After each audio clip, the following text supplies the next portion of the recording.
Hello குட்டீஸ். இன்னைக்கு கதைக்கு போலாமா? இது ஒரு அழகான சின்ன மலை. அந்த மலை உச்சியில ஒரு பெருமாள் கோவில் இருந்துச்சு. அந்த பெருமாள் கோவில் ரொம்ப பிரசித்தி பெற்றது. அதனால அங்க மக்கள் கூட்டம் கூட்டமா வந்து சுவாமிய தரிசனம் பண்ணிட்டு போவாங்க. ரொம்ப பயபக்தியோட. பயபக்தின்னா என்ன நினைக்கிறீங்க? பயம் யார் மேல தெரியுமா? எல்லாம் அங்க இருக்கிற குரங்கு கூட்டத்து மேல தான். அங்க இருக்க குரங்கு கூட்டம், அங்க வர மக்கள் எல்லாத்தையும் டார்ச்சர் பண்ணி, அவங்க கிட்ட இருக்க ஃபுட் எல்லாத்தையும் பறிச்சு, திருடிட்டு போயி, அவங்களுடைய தலைவனுக்கு குடுக்கறதுனால, நெறைய பிரச்சனைய மக்கள் ஃபேஸ் பண்ணாங்க. இந்த பக்கம் குரங்கு கூட்டத்துக்கு ஒரு தலைவன் வேற. அந்த தலைவனால தான் இந்த குரங்கு கூட்டம் எல்லாமே மக்கள் கிட்ட திருட ஆரம்பிச்சிட்டாங்க. நெனச்சத திருடுவாங்க. உணவ திருடுவாங்க, தண்ணீய திருடுவாங்க, அவங்க போட்டிருக்க தொப்பி, கண்ணாடின்னு இப்படி நெனச்சத திருடிட்டு, திருடிட்டு கொண்டு போயி அவங்க தலைவன்கிட்ட ஒப்படைக்கிறது மட்டும்தான் அந்த குரங்கு கூட்டத்தோட வேலையே. ஆனா, அந்த குரங்கு கூட்டம் ஒண்ணும் விருப்பப்பட்டு செய்யல. ஏன்னா தலைவருடைய உத்தரவு. அதனால. ஏன்னா அந்த தலைவர் ரொம்ப பேராசை பிடிச்சவரு. எப்படியோ தேர்ந்தெடுத்துட்டாங்க தலைவர் சொல்லிட்டு. அவர் பேச்ச இவங்களால மீறவும் முடியல. அதனால இவங்க அவர் சொல்றபடி கேட்டு நடந்துகிட்டு இருக்காங்க. ஏதாவது சொல்லலாம் அப்படின்னாலும், அவரு கடுமையான தண்டனை குடுக்குறாரு. அந்த மலைய விட்டே விலக்கி வைக்கிறாரு. அதனால குரங்கு கூட்டமும் அவர் சொல்றபடியே ஃபாலோ பண்ணிக்கிட்டு வந்தாங்க. இங்க மக்களுக்கு எல்லாத்துக்குமே நாளுக்கு நாள் இந்த குரங்கு சேட்டைங்களோட அட்டகாசம் தாங்க முடியல. அவங்களால பாதுகாப்பா ஒரு பொருள மேல கொண்டு வந்து சுவாமிய தரிசனம் பண்ணிட்டு கீழ இறங்கி போக முடியல. குழந்தைங்கள கூட்டிகிட்டு வர முடியல, இறங்க முடியல. ஏன்னா, எப்ப எந்த பக்கம் இருந்து குரங்கு வந்து எந்த பொருள பறிக்குமோன்னு எல்லாரும் பயந்துகிட்டே தான் வராங்க, போறாங்க. இது நாளுக்கு நாள் இந்த அட்டகாசம் அதிகமாயிக்கிட்டே இருந்துச்சு. குரங்கு தலைவன் அவர் ரொம்ப பேராசை பிடிச்சவரு. தனக்கே தான் எல்லாம் அப்படின்னு. அவர் சாப்பிட்ட மிச்சத்த தான் மத்த குரங்கு கூட்டம் எல்லாருமே சேர்ந்து சாப்பிடணும். அவங்களுக்கு கிடைக்கிற உணவோ ரொம்ப கம்மி.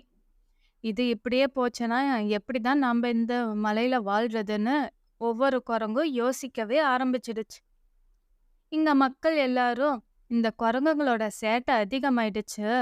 இதுக்கு மேலலாம் பொறுத்துக்க முடியாதுன்ட்டு, கம்பி வேலி கட்டலாமா? இல்ல கம்பு எடுத்துக்கிட்டு போலாமா? வரலாமான்ட்டு யோசிச்சு யோசிச்சு அவங்களும் ஒவ்வொரு பிளானா இம்ப்ளிமெண்ட் பண்றாங்க. அதனால சரி குரங்கு வந்தா அத விரட்டுறதுக்கு கையில ஒரு கம்பு வச்சுக்கலாம். குச்சி வச்சுக்கிட்டு போகலாம், வரலாம் அப்படிங்கிற பிளானுக்கு வந்துடுறாங்க. அதுக்காக ஒரு கடை வச்சே நடத்த ஆரம்பிச்சிட்டாங்க. ஒரு ஒரு குச்சி ரூ. 30ன்னு விக்க ஆரம்பிச்சிட்டாங்க. அதையும் மக்கள் வாங்கிக்கிட்டு மேலே ஏறவும், இறங்கவும் இதே வேலையா போச்சு. அப்புறம் அந்த குரங்கு கூட்டம் எல்லாமே சேர்ந்து ஒரு முடிவுக்கு வராங்க. இது இப்படியே போச்சு அப்படின்னா, மக்கள் எல்லாரும் நம்மளை வெறுத்துருவாங்க. இல்ல இந்த மலைய விட்டு நம்மளை தொரத்துறதுக்கு இவங்களும் ஒரு பக்கம் பிளான் பண்ணுவாங்க. நம்ம தலைவரும் ஒரு பக்கம் பிளான் பண்ணுவாரு. நாம மக்கள் கிட்ட போயி, நீங்க இப்படி செய்யாதீங்கன்னு சொல்ல முடியாது. நம்ம தலைவர் அத திருத்தணும். ஏதாவது ஒரு பாடம் கத்துக் குடுத்தா தான், நாம்ப நிம்மதியா இந்த மலையில சந்தோஷமா வாழ முடியும். கோவிலுக்கு வரவங்களும் நல்லபடியா கோவில் தரிசனம் பண்ணிட்டு போவாங்க. அவங்களே நமக்கான உணவ தருவாங்க. நாம திருடி சாப்பிடணுங்கிற வேலையும் இருக்காதுன்னு எல்லாரும் பேசிக்கிட்டாங்க. அதனால ஒரே ஒரு நாள் நாம எல்லாரும் போய் திருடிட்டு வந்து எல்லா உணவையும் நாம யாருமே சாப்பிடவே வேண்டாம். எல்லா உணவையும் நம்ம தலைவருக்கு குடுத்து அவரை உட்கார வச்சு சாப்பிட வச்சே தீரணும்னு முடிவுக்கு வந்துட்டாங்க. அதனால அடுத்த நாள் குரங்கு கூட்டம் எல்லாரும் கோவில் பக்கம் போனாங்க. எல்லாரும் அங்கங்க மரத்துல ஏறி உக்காந்துக்கிட்டாங்க. மக்கள் வர்றவங்க, அவங்க கிட்ட இருந்து உணவு எல்லாத்தையும் பறிச்சுட்டு, பறிச்சுட்டு போய் எல்லாத்தையும் கலெக்ட் பண்ணி, ஓட்டுக்கா அன்னைக்கு ஈவினிங் அன்னைக்கு அவள் தலைவர் முன்னாடி வச்சுட்டாங்க. இன்னைக்கு நீங்க இத சாப்பிடாம எந்திரிக்க கூடாதுன்னு தலைவர உட்கார வச்சுட்டாங்க. அப்பா! இன்னைக்கு நல்ல விருந்து போலயே! ரொம்ப சபாஷ்! எல்லாரும் செம்மையா வேல பார்த்துருக்கீங்க. நான் சாப்பிடுறேன்ட்டு, அவரு சாப்பிடுறாரு, சாப்பிடுறாரு, சாப்பிட்டுக்கிட்டே இருக்காரு. மணி 6 ஆச்சு, 7 ஆச்சு, 8 ஆச்சு. அவர் சாப்பிடுறத மட்டும் நிறுத்தவே மாட்டேங்கிறாரு. அவ்ளோ ஃபுட் கலெக்ட் பண்ணிட்டு வந்துட்டாங்க. அப்புறம் மணி 10 ஆச்சு. அவரால இதுக்கு மேல சாப்பிட முடியல. மயங்கி கீழயே விழுந்துட்டாரு. ஏன்னா 2, 3 மாசத்துக்கு அவரால எந்திரிக்கவே முடியாத அளவுக்கு உடம்பு சரியில்லாமலே போயிடுச்சு. அப்புறம் எல்லா தலைவர்கிட்டயும் சொன்னாங்களாம். "இது பாருங்க தலைவா, உங்களுக்கு வேண்டிய ஃபுட்டு நாங்க கொண்டு வந்து தர்றோம். ஆனா, நீங்க ரொம்ப அளவுக்கு மீறி ஆசைப்படுறதுனால, உங்களால எங்களுக்கும் கெட்ட பேரு, மக்களும் எங்களை வெறுக்க ஆரம்பிச்சுட்டாங்க. நம்ப எண்ணமே அழிஞ்சிடும். இப்படி பண்ணாதீங்க. இதுதான் உங்களுக்கு ஃபர்ஸ்ட் அண்ட் லாஸ்ட் வார்னிங். நாங்க குடுக்கறத சாப்பிட்டு கம்முனு இருங்க" அப்படின்னு எல்லாருமே சேர்ந்து உரக்க சொன்னாங்களாம். தலைவருக்கு அப்பதான் பொறியில அடிச்ச மாரி இருந்துச்சாம். "நம்ப எவ்ளோ பெரிய தப்பு பண்ணிட்டோம். நாமளே நம்ப இனம் அழியறதுக்கு காரணமா ஆயிட்டோம். இனிமே அந்த தப்பு செய்யக்கூடாதுன்னு" அவரும் தன் குரங்கு கூட்டம் எல்லாத்துக்கிட்டயும் மன்னிப்பு கேட்டாராம். மன்னிப்பு கேட்டுட்டு, "இனிமே நான் இந்த மாதிரி முட்டாள்தனமா எந்த விஷயத்தையும் உங்ககிட்ட கேட்க மாட்டேன். உங்களுக்கு பசிக்கிறப்ப நீங்களே போய் உங்களுக்கான உணவ தேடிக்கோங்க.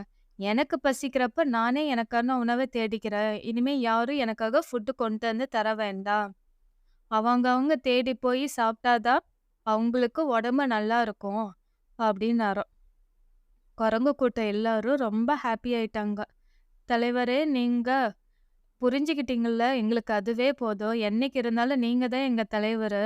நீங்க என்ன சொன்னாலும் நாங்க செய்ய கட்டுப்பட்டுருக்கோம். இந்த ஒரு விஷயம் தான். இது நம்மள பாதிக்கிற விஷயமா இருந்தா பிரச்சனை கிடையாது. ஆனா நம்ம சுத்தி இருக்கிற நம்ம மனிதர்களும் பாதிக்கிறாங்கங்கும்போது தான் நாங்க உங்ககிட்ட இப்படி நடந்துக்க வேண்டியதா போச்சு. அதுக்காக எங்களே மன்னிச்சிடுங்கன்னு" குரங்கு கூட்டமும் தலைவர்கிட்ட மன்னிப்பு கேட்டாங்களாம். அதுக்கப்புறம் எல்லாருமே சரியான முறையில உணவு தேட ஆரம்பிச்சாங்க. மக்களுக்கும் குரங்கு கூட்டத்தால வர தொந்தரவும் குறைய ஆரம்பிச்சிடுச்சு. பரவாயில்ல, தெய்வாதீனமா ஏதோ நல்லது நடக்குது. எல்லாம் பெருமாளோட கருணை தான் அப்படின்னு நினைச்சிட்டு அவங்களும் நிம்மதியா கோவிலுக்கு வந்து சாமி கும்பிட்டு போனாங்களாம். Thank you kids.